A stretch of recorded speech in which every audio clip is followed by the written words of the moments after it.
Ladies and gentlemen, this is the Black Baseball Mixtape Podcast. I am your host, Cheats. As always, the BBM Podcast is brought to you by the Family Podcast Network. I want to thank everyone that has gone to the podcast, subscribed, and left a rating. Please leave a rating, rate us 5 stars if you so choose. I would really appreciate it. We got to counteract any I think we've only had all 5s and maybe 1 4, but we had to counteract that 4. So thank you. Please go subscribe. I am so excited. On today's show, I'm pumped, man. We just keep getting blessed with amazing guests. I am joined on this edition by Del Matthews, who is the Vice President of Baseball Development of all of Major League Baseball. Del, welcome to the mixtape. So honored to have you. Man, Cheats, appreciate you having me. Definitely 5 stars in my book for you, brother. So look, we haven't even started yet. Look, we'll see how it goes after it's over. But I didn't go into, look, your lengthy, because it is a lengthy bio before, like, to get to the place of Vice President of Baseball Development. I know there's a lot. We're going to get to your career. Let's start with the now. You just came off of the Dream Series. I think not too long, maybe a weekend ago or so. The Dream Series is one of your babies, right? As leader of baseball development, and it is something that I think everyone should know about. Quickly explain what the Dream Series is to people that may not know, and your involvement and what is. And this is a kind of, I think, a small part, or actually a pretty big part, but it's a part of what Major League Baseball and your office is doing to help elite level Black players play the game of baseball. Yeah. So really the Dream Series, the genesis of the Dream Series, really it's the brainchild of Tony Regans, who I report to, is the chief baseball development officer for Major League Baseball. And Tony came up with the idea. We were doing development camps, and there was an article in the USA Today about the dearth of African-American pitchers and catchers in the game. And Dave Stewart had a couple of comments that was not critical of MLB per se, but just critical of the environment and the lack of Black pitchers that he saw in the game and catchers. And so sitting down with Tony, he said, you know what, let's do something about it. Like, let's come up with a development camp. Let's get all the best Black pitchers and catchers that we can find, and create a mini camp for them and put them in a big league environment in a spring training facility. And so the Angels, Tony's former place where he worked, they allowed us to host our camp there. And really, we host a 3-day mini camp. We treat the players like big leaguers. We're able to fly them in with USA Baseball that underwrites the cost. And we fly them in for 4 days, and we give them the experience of what it's like to essentially be in spring training, first couple of days of spring training. And the pitchers throw bullpens. We work on skill development and defensive drills for the catchers. We go through fundamentals. And a couple of years ago, we added defensive skills to this. So we added some position players, about 25 to 30 of the best position players, to go along with the pitchers and catchers. And for those that are close to the athletes in our game, most of the athletes at the high school level, the really good ones, are pitching and playing a position. And so that's kind of the MO for the African-American player. And, we get most of those guys to come out. And I've got former major league players that are coaching with us. And we just take them through the ringer, man. It's a great time. We've got off the field programming where we'll talk about mental health. We'll have scouts that come in and talk to them, individuals from the NCAA.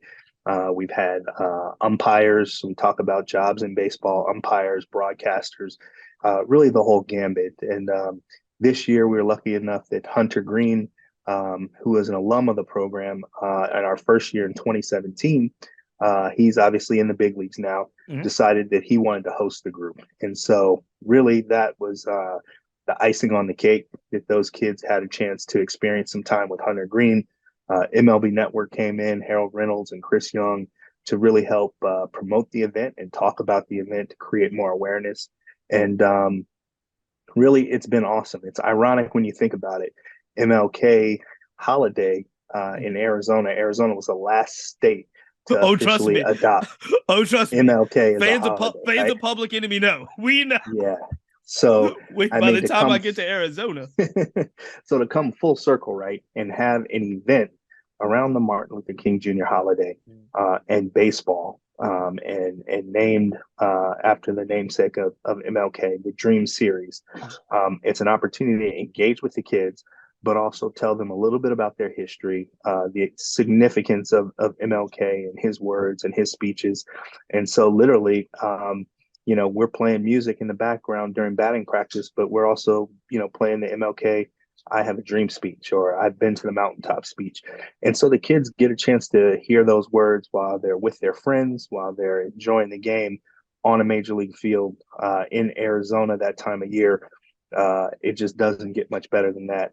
It's engaging. It's a lot of fun. The relationships that are developed there with the players, it's a brotherhood like none other. And we just continue to build on it. We've been doing it since 2017.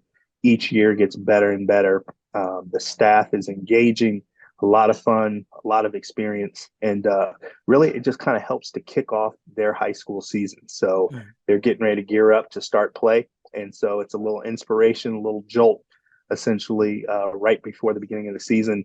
And it's just been tremendous effort and a lot of fun. And so really I give credit to Tony. I kind of help execute some of the logistics, but it's been amazing. And the experience and the feedback that we get from the parents and the players is that, there's nothing like this out there. And so we're glad that we were able to create it, and we've got the support to continue to be able to execute. One of the things that shocks me when I talk to young Black players as they go through their journey is the lack, especially the higher levels they seem to get, the lack of people that look like them when they're playing high level travel ball, if they're going to these things. So the fact that you were able to bring some of the best high school players around the country, they can look around and see that there are other Black elite players that are, there's a big group of them, and they can kind of relate to each other. Talk about that a little bit, because you did mention the bonding experience, and I don't want that piece to go missing, because that is such an important part for high-level Black players to see players that look like them, that may act like them. And that's not something that they get across the country when they're kind of separated and only playing. They might be the only Black player on their team. Yeah, I mean, that's the typical experience for a lot of the elite African-American players, especially if you're not in the South.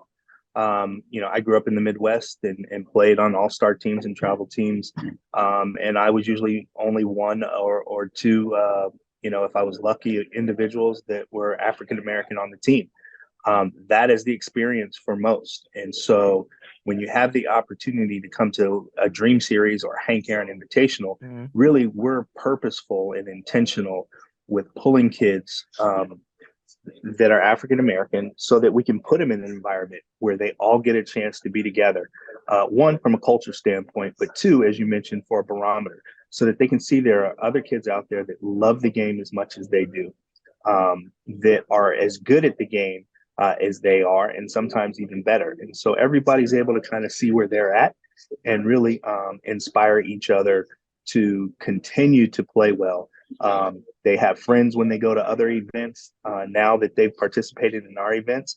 And so that happens year over year. And really, these kids, by the time they get to college or eventually pro ball, they know each other really well. They've got built-in friendships that take them all the way back to their freshman year of high school through some of our events. And that's just special. I mean, having experienced that and knowing what that's like, I did play in HBCU, and those were the best times of my life. My baseball experience, just the environment, the culture. And so really what I'm trying to do is double down on that and give those kids that same experience, so that, hopefully it continues to inspire them to play the game. Del, you mentioned in passing the Hank Aaron Invitational. So we have Dream Series, the Hank Aaron Invitational, which was broadcast on MLB Network last season. I was able to see that game. I was so excited to see it. What are some of the other things that fall under your preview and development, that falls under what MLB is doing to expand the game, particularly for Black American players? Yeah, so we have the Hank Aaron Invitational that happens in July after the All-Star game. We do 2 weeks of that event at our training complex in Vero Beach, usually or formerly the home of the Dodgers. It's now the Jackie Robinson Training Complex. Mm-hmm. And so we bring in 125 kids each week, 250 kids total. And then at the end of the second week, we take the top 44 kids after Hank Aaron's number. We take them to Atlanta, fly on the plane together, bus to the hotel together, eat our meals together, work out together, and then we play a game in Truist Park. The Braves have hosted us the last 3 years for that event, and that's been an amazing experience. Players get a chance to play in a big league stadium. The Braves have been good the last few years, so that's been great. And so the kids love it. It's awesome. So we have the Hank Aaron Invitational. We also have our Breakthrough Series event, and that's similar to the Dream Series, except we do that in June. And so we're taking the top upperclassmen and about 80 kids, again, bring them down to Vero Beach, and we run our development camp. And then we play in tournaments during the fall. So some of the problem we were seeing is a lot of our kids weren't being recruited. And so what we decided to do is to put teams together and essentially take the kids to where the recruits were. So we get a chance to go to, Jupiter with Perfect Game, and also Fort Myers with the underclass, where many of the college coaches are recruiting players. And so we put a team in those tournaments, and the teams we put together are pretty good. We usually end up in the top, 4 or 5 teams that are there, and our players are really talented and good. And a lot of kids are getting scholarship offers after having competed in that event. So that's been something that's been really successful for us. And so we continue to do that. And then under my purview this year, we've started the HBCU Swingman Classic partnership. I heard about this. Yeah. Partnership with Ken Griffey Jr. How exciting. And our Youth Development Foundation. And we were talking about Junior earlier offline. And, growing up watching Junior, even though my father played the game and I grew up in the game, Junior is still an iconic player. And so now to have that's no comparison. That's just dad. Like, you see dad, that's dad. But when you see Ken Griffey Jr., that's different, right? That's Junior, right? Yeah. And so when I was with the White Sox, he spent his last, year with us.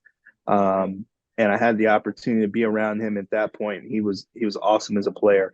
But now to be able to work with him post-career, Junior, he's a Hall of Famer, had a tremendous career, one of the best players in MLB ever.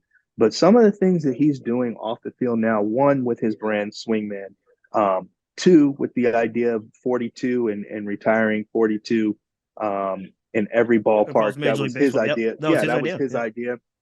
And so now he's come up with the Swingman Classic and engaging the HBCUs and African-American players. And so Junior's charting his own path, off the field post-career now, and working with him and the events that we get to do. I mean, he's heavily involved. I mean, everything from designing uniforms to talking about the players and coaches and that sort of thing. I mean, this is his signature all-star game now. And what a great legacy when you talk about off the field. And I'm just thrilled that I get to be a part of it. It really, for me, culminates my experience as a high school player, as a college player playing in an HBCU, working for a professional club in the Chicago White Sox in the minor leagues, and now MLB. I get to bring all those experiences together and really put on an event that I think is going to be second to none. And so that's fun. It's inspiring every single day.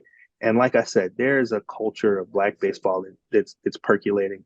And I think it's just we're just at the tip of the iceberg, and hopefully going to be seeing some big things here in the next couple of years. I agree. And I tend to look at things like last year's draft. When you look at the number of Black American born players, one of the interesting things that was brought to my attention that I did not know, because I'm learning, and as I explore in this and I talk to more people and I'm learning things, there's almost two ways when you look at Black participation, especially in the major league level. There's obviously the young guys coming up, which I think you have a tremendous hand in the role that you guys are doing and MLB's doing and all the things that you just talked about, because they are building this rich level of a young of alumni, most of them young, like Hunter Green.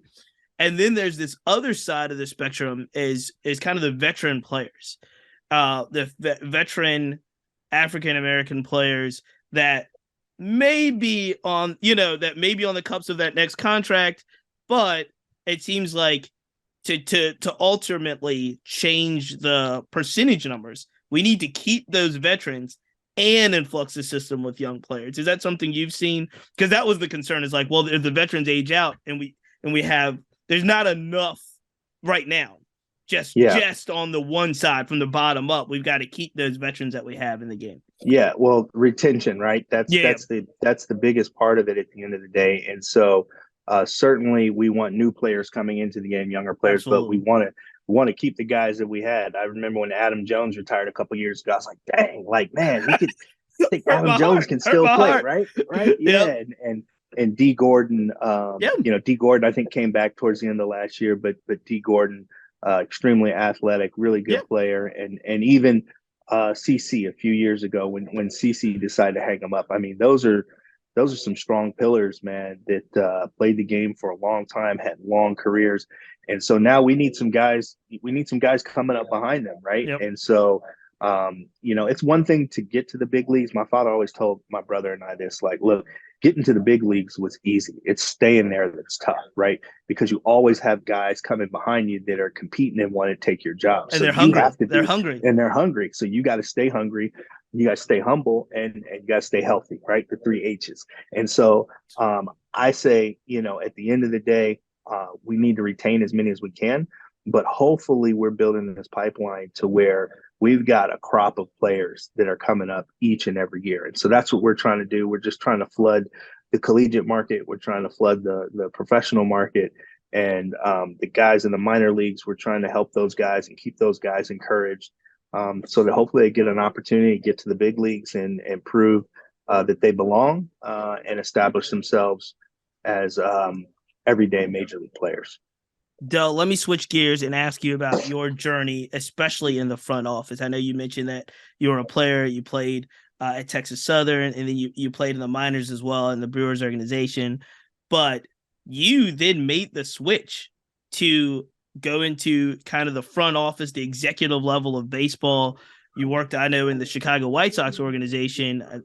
But tell me about that decision, because a lot of people, either they want to keep playing or it wasn't like, it's not the easiest decision, but you made the decision to hang up the spikes and then turn into a career, a very successful one in front office. Tell me about that decision and then tell us a little bit about your journey as an executive. Yeah, Cheats, I appreciate that. So actually, the process really, it was a sobering process. I think for every player, when they come to the decision that they're not going to play anymore, it can be tough, man. I mean, mentally, you've lived your whole life pursuing a dream. You've gotten used to a lifestyle and a routine, a certain cadence to how you go about your business, preparing for a season. And so that consumes you when you're trying to be a professional athlete at the highest level. And so for me, that was my life. My mom always told me to have something, have a fallback plan, in case it doesn't work out. And that was kind of her spiel, like, hey, you need to go to school and I hope baseball works out. I hope you get to the major leagues and you make a lot of money. But if you don't, you need to have a fallback plan. And she always preached education. And so for me, when I had to hang him up, man, it was one of the toughest decisions I ever had to make. I probably could have played independent ball a couple more years, but I knew it was time for me. And so my brother was playing and, was budding in the big leagues. And so for me, I started to get really excited for him. And so I decided to go back to school. I was close to graduating, only had a few more semesters left. So I decided to go back to school. And to be honest, I didn't know what I wanted to do or how I was going to do it. but part of going back to school was figuring that out. And so, ironically, I'm taking a communications class on interviewing, and I had to pick someone that I wanted to interview in a career I was in. And so at the time, I was deciding, like, do I want to go into broadcasting? My dad had done some broadcasting, and so I thought about that. I also thought about potentially becoming an agent. You know, my brother was kind of in his first or second year in the big leagues, and so we were just thinking about, like, okay, I need to learn the business side of this and that sort of thing. So I was considering that, and then I saw an interview. I was in Chicago. I saw an interview with Ken Williams, and Ken Williams had just gotten hired to become the GM of the White Sox. And I'm looking at this brother that was sharp, polished, kind of looked like Eddie Murphy a little bit, and I'm like, okay, what's his background, right? So I flipped through the media guy and looked up his background, and I was like, man, like, he played in the minor leagues. He went to Stanford. His career didn't work out as a major leaguer, but then he became a minor league director. He scouted, and he worked himself up to a GM. So I started researching about GMs and the history of that, and remembered that Bob Lucas, headed the Braves up.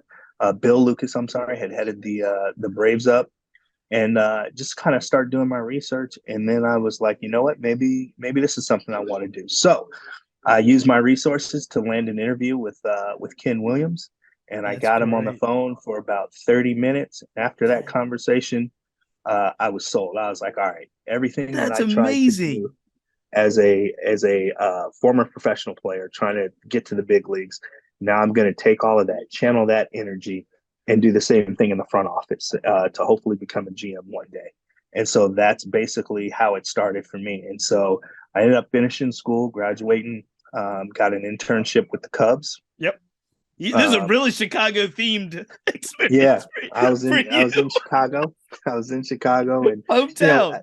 Listen, at the end of the day, I grew up in the game. My dad played for the Cubs, so it was, I don't want to say it was easy for me to get the job, but I knew a few people, pulled a few strings. Hey, man. And I was able to do what you got to do, bro. Yeah. So got the internship with the Cubs, loved it, opened me up to more to really how the front office worked on the business side. But I knew I wanted to work on the baseball side, and so I started networking. And was able to land another internship in the Arizona Fall League. So that's where I got my first kind of baseball operations job. Worked in the Fall League in 2005, and just loved every component of what I was doing, and really just kind of inspired me to really have that career. And so networked. I did a good job during that internship, and about a year and a half later, I was able to get a job with Major League Baseball and what they were calling at the time the Executive Development Program. They've since reformatted it, and Tyrone runs the pipeline development pipeline program. Yep. And so I was selected to participate in the inaugural Executive Development Program, and that was the start of my journey. Got a chance to work here in the commissioner's office for a year, and then they placed you with the club for the year. And so my experience working in the labor department here, working in international baseball operations, MLB.com, was a really comprehensive experience. I soaked it up, met a lot of people. And so when it was time for my club placement, it brought me back to my roots in Chicago. And that's how I landed with the White Sox, this time on the South Side. Is it back with Mr. Williams? Working for none other than Kenny Williams. Yeah. That's amazing. Yeah. That's an amazing journey. While you were saying this, I have to ask this question because you've seen both sides of this. What is the more challenging experience for a black man, playing the game or being in the front office? So going through the journey as a player or going through the journey as a front office executive, what is the more challenging journey for a black man pursuing the option? Well, I mean, I would say the front office is probably a little more challenging. One, you're when you're on the field, you can deal with things a certain way. You're not in a corporate environment when you're on the field. You can talk to each other a certain way. You can handle your business a certain way. When your teammates aren't doing well, there's a certain way that you can challenge them to motivate and get the best out of them. In the front office, you got to be obviously a little bit more diplomatic.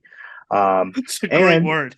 yeah, I mean, and to be honest, mostly everybody in the front office has their education, has gone to school, and so now you're rubbing elbows with people that have gone to some of the greatest institutions in the country, that are really smart, that are diverse, have different backgrounds, and so now you have to learn how to work together as teammates with people from different perspectives, similar to the team setting, but it's in a different environment, right? And so now you're sitting behind a desk and a computer. You have to communicate a different way. And so for me, I don't want to say it was a natural transition, but I think there were definitely some challenges along the way. I think dealing just political, and bureaucracy, those sort of things Sure. that you deal with in corporate Big environments. organization, yeah, big corporate, Yeah, nonprofit organization. no doubt. And working with the clubs, it's the same way. And the other thing is, I think something that's similar is the competitiveness.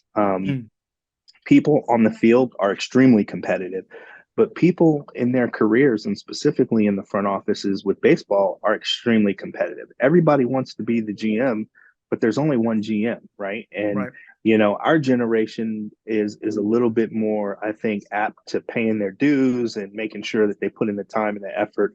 I think the generations becoming behind us, they're more instantaneous. They want the instant gratification, and they're smart and they're qualified, but they're not willing to wait 10 to 15 years before they become a director or a vice president. They want it now. They feel like, they can run a system now. And you see many GMs that are hired at 31, 32 Sure. years old, 34 years old, right? Leading these multi-million-dollar organizations. So at the end of the day, it's extremely competitive. And I think for me, that was the biggest shell shock. I thought, having played the game and then gone back to school to get my degree and having played professional baseball, that it would be easy to get a full-time job. And so what I learned after my internship, while I had the chance to work in the Arizona Fall League, and I had the chance to work in the executive development program, that was like a 3.5-year process.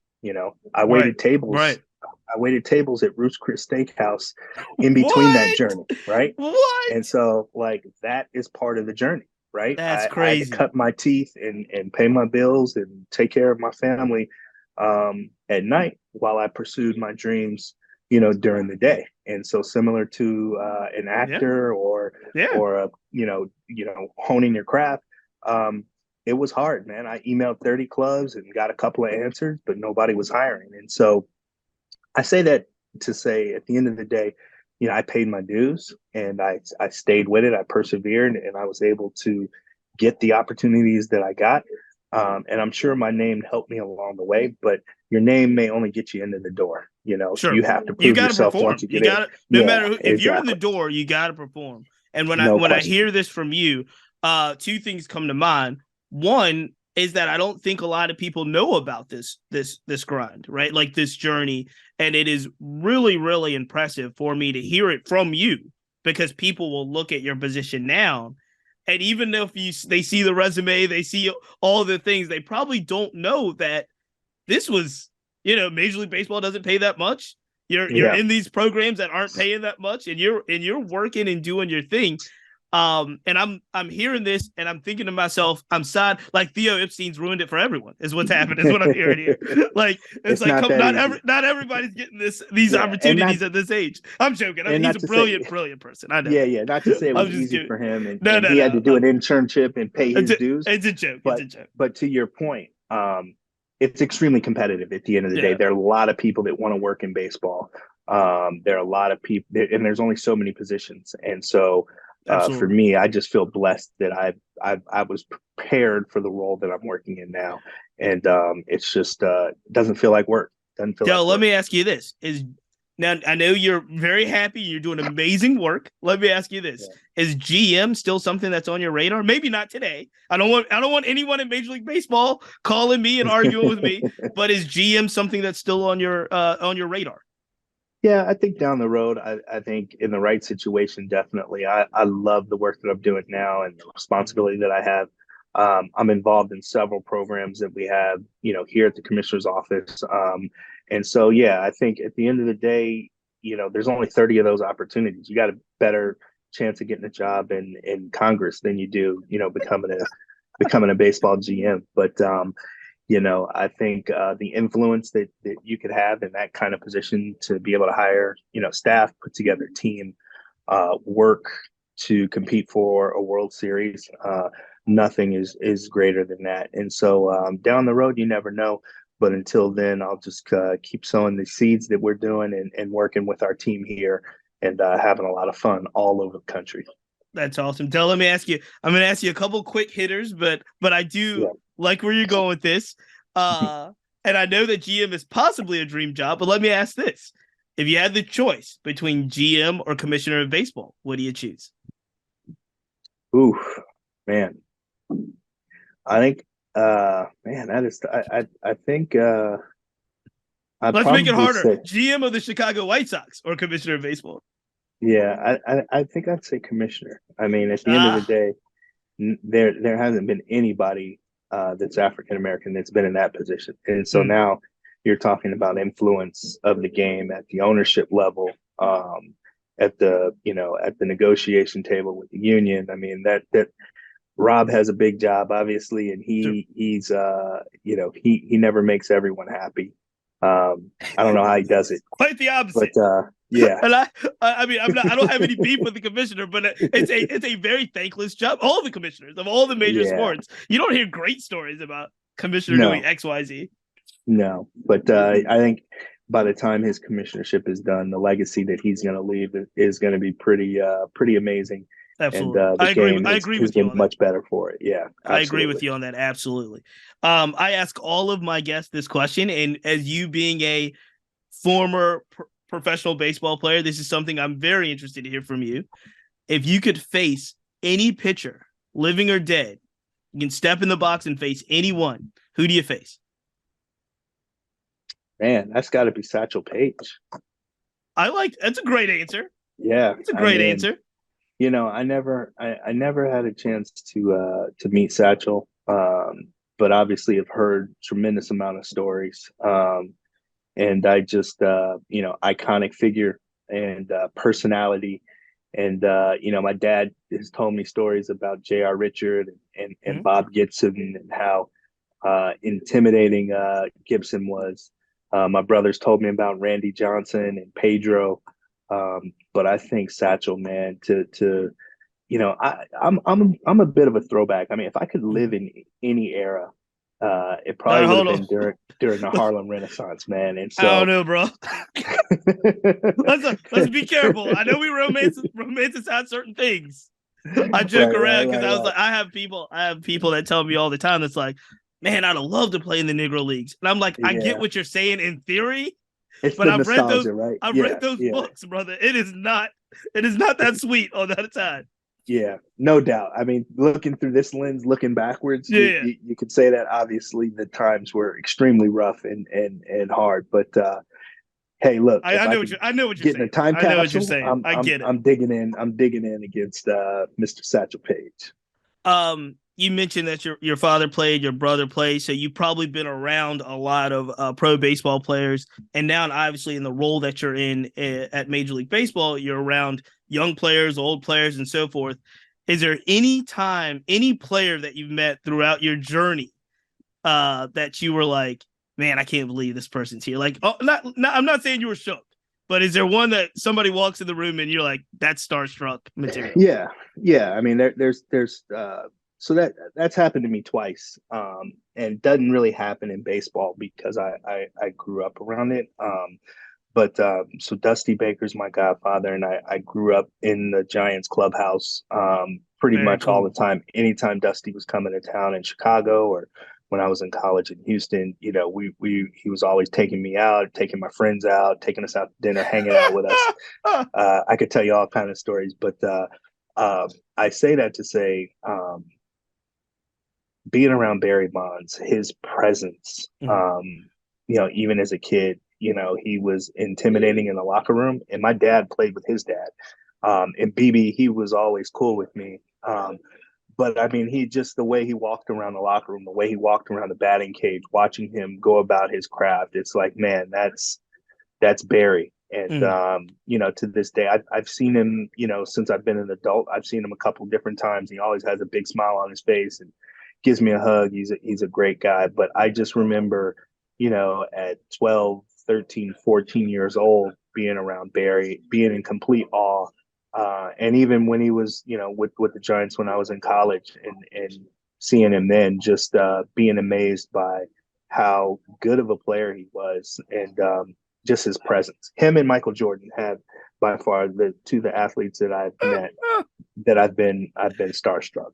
Yeah, no one blames you. These are not normal. These are not normal individuals. I joke around. I work in an atmosphere where every once in a while somebody will walk in the room and you feel like I tell my wife, I'm like, the air changed. This person walked in the room and the air changed. And so I know exactly what you're talking about.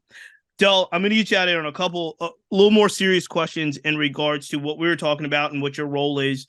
What do you say to casual fans that may not know about baseball development? They may not know about the Dream Series. They may not know about the Hank Aaron Invitational, all the things that you're doing, but they hear this narrative that baseball needs to do more. We need to get more Black participation. We need to get more players, Black players at all levels.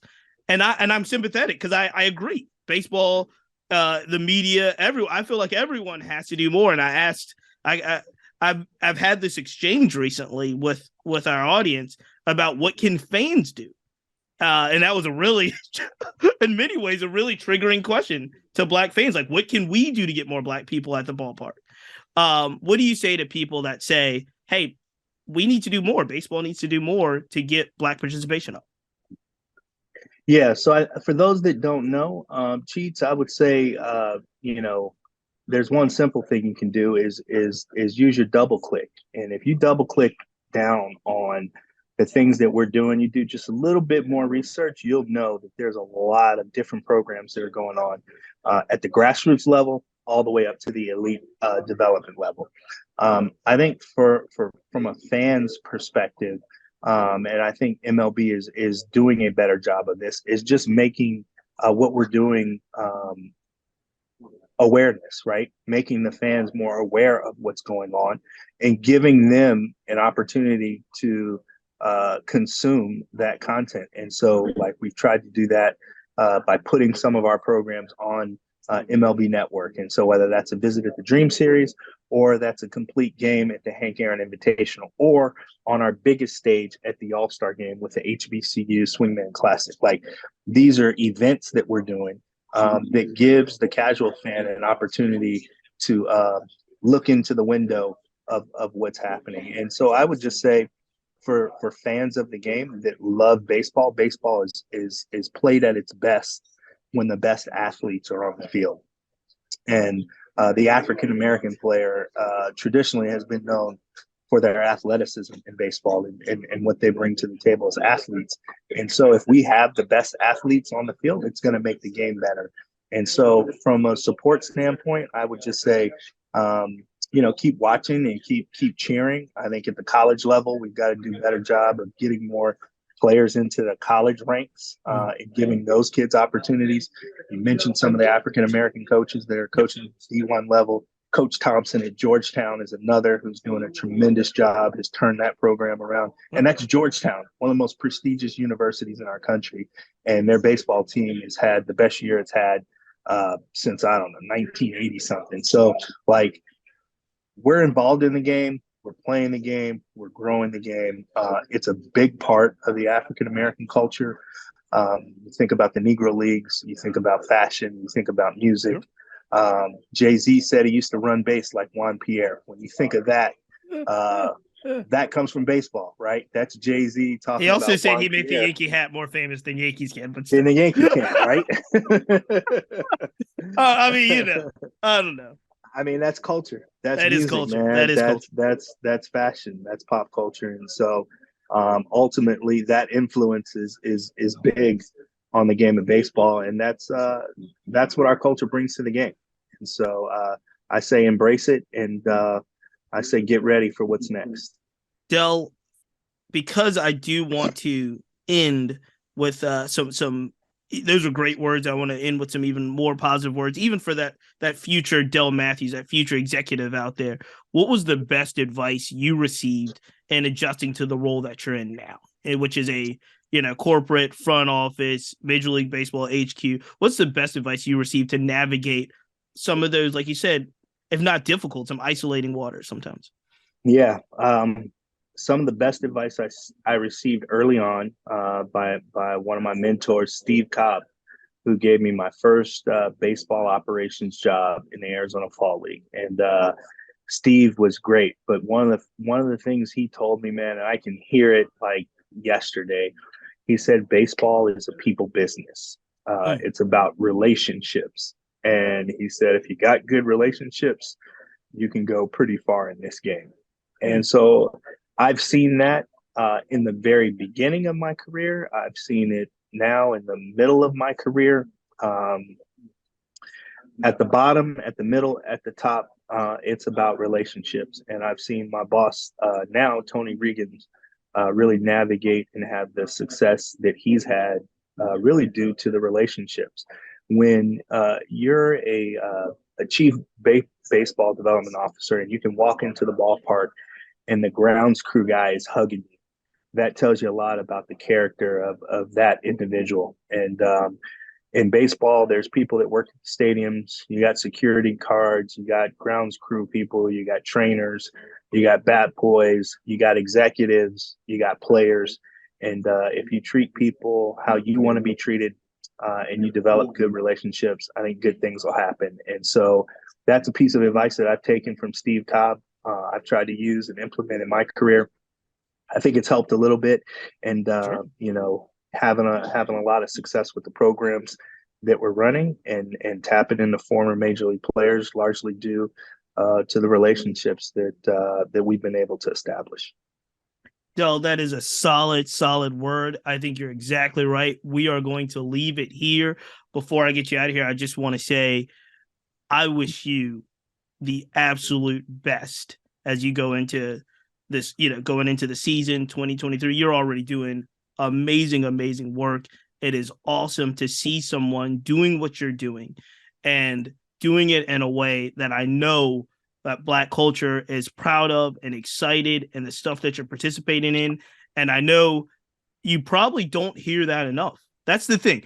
One of the things I want to do on this platform and I want to do on the site is, along with highlighting all of the great intersections with baseball and Black culture, is to let people know that there are people like me who we just met. You didn't know me from a can of paint, but really appreciate the work that you're doing and the work that your department is doing to give young people that access that they need to be successful, give them the advice that they need to be successful.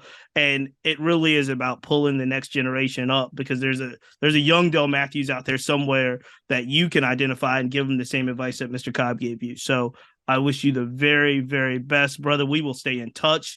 We got to do this again as the season keeps going, because you got big things going on, and I want people to know about it as well. So thank you, Del. Really appreciate it. Tell everybody where they can find you. I know you're on social media there.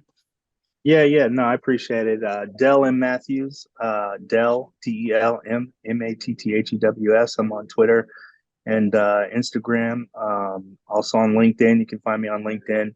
I appreciate you, Cheats, man. Appreciate the platform. And, I'm humbled that you had me on with all the prestigious guests that have been on, man. You've had It's some really coming. good people. Hey, look, Some of I'm my best telling you. friends, man, have been on here talking to you, and I'm just Look, glad you gave me the opportunity to speak with you no, as well. we're gonna do more. There's more that's coming in 2023. Some of Yes. the people that we have coming on, But no, don't worry, I'll be texting you and being like, hey, how can we get these guys on?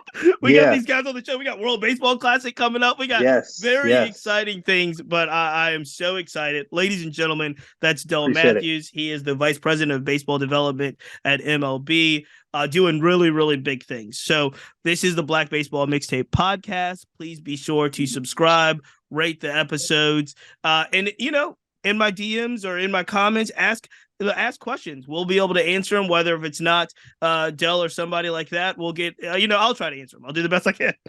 No doubt, brother. Until next time, ladies and gentlemen, we're out.